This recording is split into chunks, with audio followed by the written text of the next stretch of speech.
안녕하세요. 논리적으로 생각하는 국어 양병철입니다. 이 시간에는 7월 학평 첫 번째 비문학 지문을 해설해 주겠습니다. 16번, 20번 지문입니다. 비문학 세 지문 중에서 가장 난이도가 쉬웠던 지문 중에 하나입니다. 이 정도 난이도면 3, 4등급 정도 되는 학생들도 충분히 지문을 이해하고 문제를 이해해서 풀 수 있을 겁니다. 근데 이제 3, 4등급 정도 되면 다음에 나왔던 불꽃 감지기, 화재 감지, 센서와 관련된 지문을 좀 어려워하고요. 그 다음에 뒤에 실험률과 관련된 지문도 조금 어렵게 느낄 겁니다. 근데 1, 2등급 정도 되면 뭐 그 정도 지문들은 경험을 했기 때문에 충분히 이해해서 해결할 거라고 생각합니다. 일단은 비문학은 7월 학평이 6월 모평보다는 좀 쉽게 출제됐다고 생각하시면 됩니다. 자, 이 지문은 바로 이제 예술의 관점에 대한 지문이라 바로 해설해 줄게요. 예술작품은 현실의 모방이나 재현으로 보면서 감상의 대상으로 간주하는 기존의 관점과 달리 독일의 철학자 하이데거는 예술작품 자체를 진리가 드러나는 통로라고 봤다. 근데 결국 예술작품을 현실의 모방이나 재현으로 보며 감각의 대상으로 간주하는 기존의 관점과는 달리 독일의 철학자 하이데거는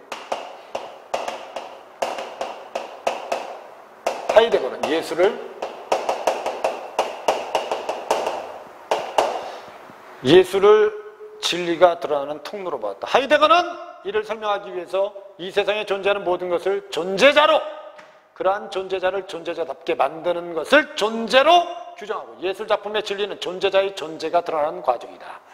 그럼 이 세상에 있는 모든 건 뭐다? 존재자입니다. 병철이도 뭐? 존재자. 병철이를 그림으로 그리면 뭐가 된다? 그 그림 속에 있는 병철이는 존재가 되는 겁니다. 특히 하이데거는 존재자 중에 인간이 실용적 목적을 가지고 만든 것을 도구로 규정했는데, 예술작품은 단순한 도구를 정확히 모사해서 재현하는 것에 그치는 것이 아니라 도구의 본질이라 할 수 있는 존재를 드러내는 것이라고 보았다. 즉 예술작품은 도구의 존재를 드러냄에 따라 존재자의 비은폐성을 이끌어내어 존재자의 본질을 열어 보여주는 것이다. 됐죠? 여기까지 중요한 단어들은 뭐 존재자, 존재, 그 다음에 도구라는 단어죠. 그러니까 예술이라는 건 존재자가 있어요. 현실 속에 존재하는 존재자. 그걸 예술이 결국은 존재로 만들어. 알았죠?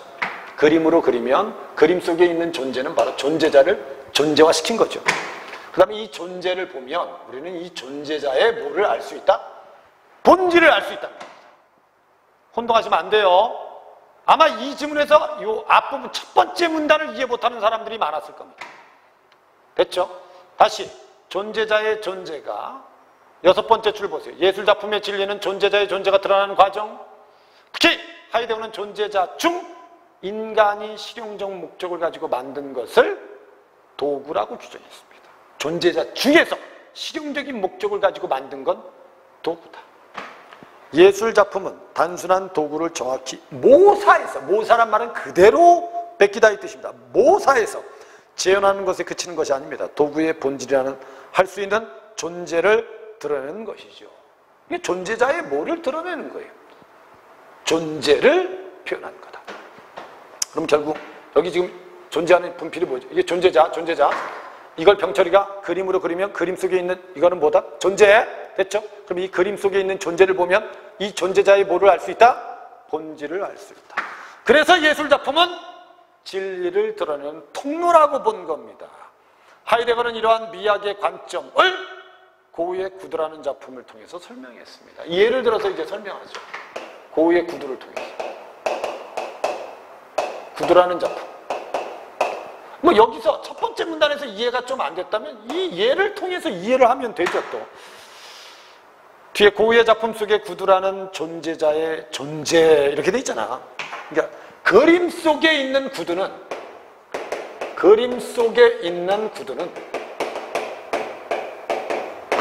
존재자의 존재입니다. 존재자의 존재는 구두 자체의 외형이나 용도에 의해서 드러나는 것이 아니라 그 구두가 딛고 있는 터전, 그리고 그 구두가 인간과 관계를 맺고 있는 삶의 전체에서 드러난다고 보았다. 따라서 그는 고우의 작품 속의 구두의 존재가 그것을 신고 다녔던 어느 농부가 살아온 삶의 궤적을 드러내게 된다고 생각했으며, 구두에 담긴 농부의 고단하면서도 소박하고 건강한 삶 전체가 구두라는 존재자에 은폐되었다. 됐죠? 구두라는 존재자에 은폐되었던 진리라고 여긴 것이다. 됐지? 그럼 그림 속에 있는 구두는 뭐고?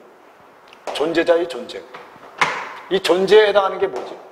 실제 농부가 신고 다녔던 구두죠. 그리고 이 구두를 보면 우리는 뭘 알 수 있다? 이 그림, 존재자의 존재인 그림을 보고 우리는 이 구두를 신고 다녔던 농부의 삶을 우리는 충분히 이해할 수 있다. 이와 같이 하이데거는 예술작품 속의 도구의 존재가 드러나는 과정을 통해 예술의 본질인 진리가 드러난다고 보았기 때문에 작품 속의 도구가 실제와 얼마나 똑같은지 또는 그것을 예술가가 어떤 의도로 창작했는지에 대해서는 중요하게 생각하지 않았다. 이게 하이데거의 관점. 이해됐습니까? 이렇게 이해하시면 돼요. 오케이? 그럼 결국 이제 이 존재자와 존재에 대한 이해, 도구에 대한 이해를 정확히 하는 게 중요하죠. 병철이가 쓰던 이 분필, 이건 분명히 존재자의 도구입니다. 맞죠? 분필. 그럼 이 존재자의 도구를 가지고 그림을 그려서 분필이라는 그림을 그렸다. 그럼 이 분필이라는 그림에 있는 분필은 존재지. 그럼 우리는 이 존재를 통해서 이 도구를 사용한 존재자의 삶을 이해할 수 있다는 겁니다. 그래서 이 존재가 이 존재자의 도구를 얼마나 똑같이 그렸느냐는 중요하지 않다. 이 존재에 이게 들어있으면 된다. 됐죠? 그래서 이 분필을 보면 막 주변이 까지고, 알았죠? 너덜너덜해요. 진짜 오래 쓴 거야. 이 병철이 이 분필을 통해서, 야, 병철이가 학생들을 가르치기 위해서 정말 노력을 많이 했고 학생들을 사랑하는 마음이 있었고, 없어요. 알았죠? 이렇게 이해할 수 있다는 거죠. 그때 밑에, 하지만 미국의 미술학자인 샤피로는 하이데거가, 됐죠? 여기서 이제 하이데거와 다른 견해를 가진 사람이 또 등장하겠죠. 자, 샤피로는 하이데거가 아무런 검증 없이 고우의 작품 속의 구두를 농부의 것이라고 단정 지은 것에 대해서 문제를 제기하고, 당시 주변 화가들의 증언에 따르면 고우는 중고시장에서 산 구두를 신고 맑은 날이든 궂은 날이든 주변 언덕을 가로질러서 외곽도로를 누볐다. 그 구두가 완전히 일그러진 다음에 그 모습을 화폭에 담았다고 한다. 따라서 샤피로는 그림 속의 구두가 고우 자신이 신었던 구두를 모델로 삼아 창작된 것이라고 보았다. 이처럼 샤피로는 객관적 사실을 바탕으로 그림 속의 구두의 소유주를 찾아 특정 주체에 귀속시켜야 한다고 주장하는 게 샤피로입니다. 샤피로는 아니 사실을 바탕으로 해야지, 사실을. 그래서 이 고우의 구두는 고우가 신었던 신발이야. 이 사실을 무시한 건 올바른 관점이 아니답니다. 그랬더니 밑에, 그런데 프랑스의 철학자 데리다는, 됐죠? 데리다는 뭐라고 얘기하냐? 이러한 샤피로의 주장이 예술작품의 대상의 모방으로 보는 기존의 관점과 크게 다를 바가 없다. 데리다는, 야, 고우가 신었던 구두다. 그래서 구두를 그림으로 그렸다. 아니, 이 사실이 뭐 그렇게 중요하니? 이건 어떻게 보면 예술은 그냥 현실의 모방이라는 관점과 뭐가 다르니? 됐죠? 크게 다를 바가 없다고 지적하고, 데리다가 볼 때 하이데거에게 중요했던 것은 구두의 실제 주인이 누구인가를 찾는 것이 아니라 구두에 은폐되어 있는 진리를 드러내는 데 있다고 생각했기 때문에 데리다는 샤피로가 잘못됐다야. 밑에 한편 데리다는 두 사람의 해석에서 유사성을 읽어내기도 했어요. 그게 뭐냐? 두 사람 모두 그림 속 구두를 한 켤레로 보았다고 생각했기 때문이다.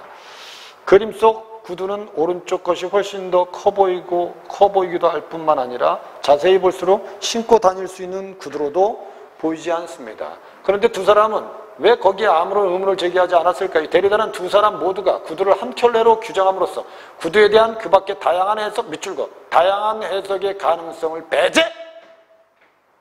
일정한 방향으로 나아갔다고 보았다. 둘의 공통점이라는 게 이게 둘의 공통적인 문제점이다. 그래서 대리단은 마지막으로 이처럼 대리단은 예술작품의 진리는 작품 속에 결코 하나로 나타날 수 없다.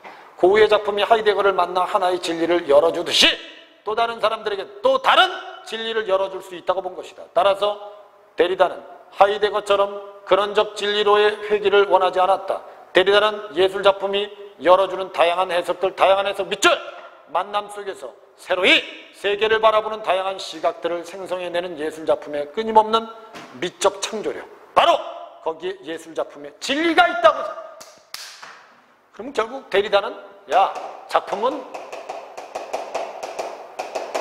다양한 해석을 할 줄 알아야 돼 임마. 됐죠? 이게 바로 임마 미적 창조력이야. 근데 얘네 둘은 결국 이런 다양한 해석을 막았다는 거예요. 그래서 결국 서로 다른 관점 세 개를 나열하고 있다. 그래서 16번 문제 가장 적절한 거 뭡니까? 그러면 답은 5번이 정답이다. 이렇게 맞히면 돼요. 이건 글의 구조가 아주 쉽게 보이지 않습니까? 그죠? 그래서 구체적인 사례 있긴 있죠. 예술작품의 창작 방법을 유형한 건 아니다. 그 다음에 모방에 대한 상반된 견해를 다양한 입장에서 고려하여 절충하고 있다. 예술작품 속의 전통적 가치의 전승 과정을 시간 순서에 따라 서술, 예술작품에 대한 다양한 관점을 종합하여 예술작품의 구성 원리를 틀렸잖아요. 그죠? 2번이라고 하지 말고 또 서로 다른 견해를 마지막에서 절충한 게 아닙니다. 알았죠? 결국 여러 학자들의 견해를 중심으로 예술작품의 본질과 관련된 내용을 소개한 게 맞습니다. 17번 하이데거의 입장에서 기억과 니은을 이해한 내용으로 적절한 것. 기억은 뭐죠? 존재자. 그 다음에 니은은 존재입니다. 첫 번째 문단 이해가 잘 되죠. 1번에 예술작품의 목적은 기억을 그대로 재현하는 건 하이데거가 아니고 하이데거와 다른 관점, 과거의 관점입니다. 예술작품 속의 기억의 본질은 실용적 목적에 의해서 드러난다. 아니, 실용적 목적이란 말은 거기 뭐라고 나오냐면 실용적 목적을 가지고 만든 것을, 인간이 실용적 목적을 가지고 만든 것은 도구, 존재자가 사용하는 도구. 됐죠? 그럼 예술작품 속의 존재자의 본질은 실용적 목적에 의해 드러난다. 맞는 말 아닙니까? 밑에 있는 거 예술작품 속의 니은은 현실과의 유사성을 통해서 파악된다.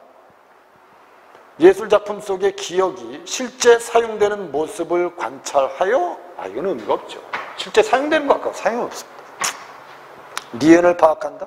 예술작품 속에 니은이 드러나면서 기억의 본질이 파악된다. 3번입니까? 2번입니까? 5번입니까? 5번이 정답이죠. 2번은 뭐가 잘못됐어요?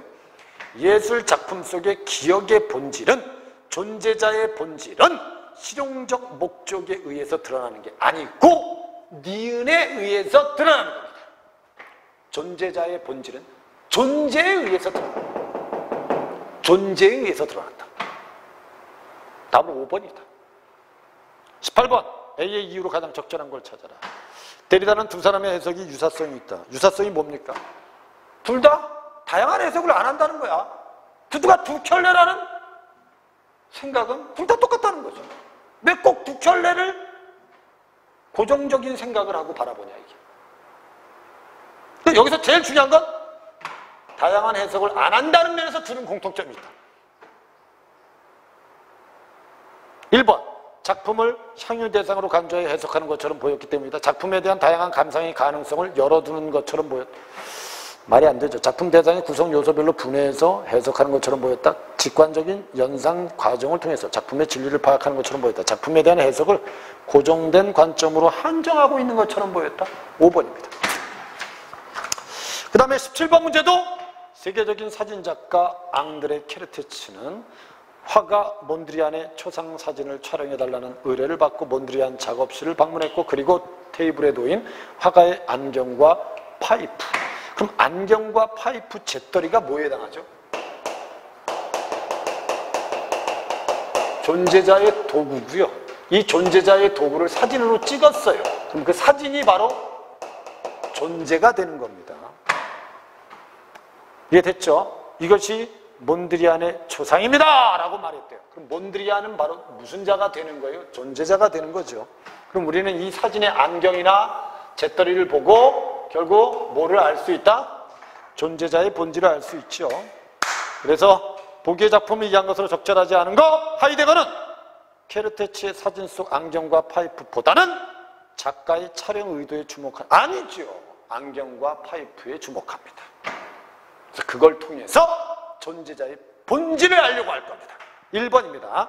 하이데거는 케르테치의 사진 속 안경과 파이프가 몬드리안의 삶의 궤적을 드러낼 것이라고 여기고, 사피로는 케르테치의 사진 속의 안경과 파이프가 몬드리안의 것이라는 사실에 주목할 것이고, 사피로는 케르테치의 사진 속 안경과 파이프를 감상자가 객관적인 근거 없이 해석하는 것에 동의하지 않을 것이고, 데리다는 케르테치의 사진 속의 안경과 파이프가 몬드리안의 삶으로만 해석되는 걸 경계할 것입니다. 다양하게 해석할 수 있다는 거죠.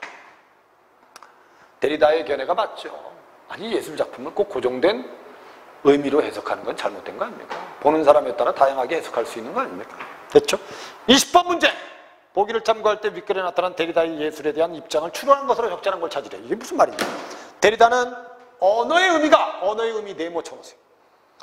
개념과의 대비, 즉 교차 속에서 생성된다고 생각했다. 한 언어 체계가 큰 숲이고 각각의 단어의 의미가 나무라면 단어의 의미는 서로 다른 모양의 나무를 비교함으로써 드러난다는 것이다. 하지만 그 의미 또한 수많은 대안적 의미 속에서 순간적으로 선택된 것이다. 그 결과 서로 다른 의미의 차이로 인해서 언어의 밑줄과 고정 불변한 의미를 찾아내는 것은 불가능하다. 예술하고 똑같은 관점이네요. 그럼 예술도 고정불변의 진리가 존재하는 것은 아니다. 다양한 해석이 가능하다. 이런 뜻 아니겠어요? 둘의 공통점 아니겠습니까? 1번, 언어에서 고정불변의 의미를 찾아내기란 불가능하다고 본 것처럼 예술작품에 대한 유일한 해석, 고정된 해석이 어렵다고 보겠군이 정답입니다. 예술과 언어에 대한 관점이 동일하지 않습니까? 답은 1번이 답입니다. 4번이라고 운동하면 안 돼. 4번에 언어의 의미가 서로 다른 의미의 차이로 인해서 드러난 것처럼 다양한 시각을 통해서 예술작품의 진리는 밑줄과 확정된다고 보는 건 잘못된 겁니다. 고정된다고 보면 절대 안 된다. 알았죠? 답은 그래서 1번이 답이었다. 대체로 이 정도 난이도의 지문들은 1등급, 2등급, 3등급, 4등급 학생들이 대체로 다 맞춰가는 이유는 앞부분은 대체로 이제 3, 4등급 학생들은 앞부분에 나오는 지문은 그래도 시간이 있으니까 꼼꼼하게 읽고 이제 문제를 풀죠. 그러니까 오답률이 낮을 수밖에 없죠. 근데 이제 3, 4등급이 되면 뒤로 가면 이제 시간이 부족하니까 뒤에서 오답률이 많이 생기는 거고. 근데 이제 1, 2등급 정도 되면 시간에 부족함이 없기 때문에 뭐 앞부분이든 뒷부분이든 난도와 관련이 있는 문제나 지문에서 오답을 하지 시간에 쫓기기 때문에 오답하는 경우는 좀 드문 거죠.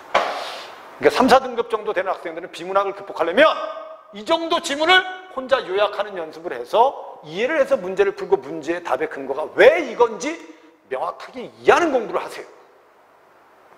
그러니까 내가 정답을 혼자 공부할 때 정답을 찾았는데 답의 근거가 명확하지 않으면 그거는 이해가 안 된 겁니다. 그래서 답의 근거가 명확할 때 여러분들 그 지문 공부가 끝난 거고 문제 공부가 끝난 겁니다. 그럼 이제 다음 지문으로 가면서 약간 난도를 높여서 지문을 경험하는 게 좋다는 거예요. 그래서 원래 여러분 고난도 지문을 경험한 학생들은 쉬운 지문들을 아주 빨리 읽으면서 쉽게 해결한다는 겁니다. 머릿속에 근거를 떠올리면서.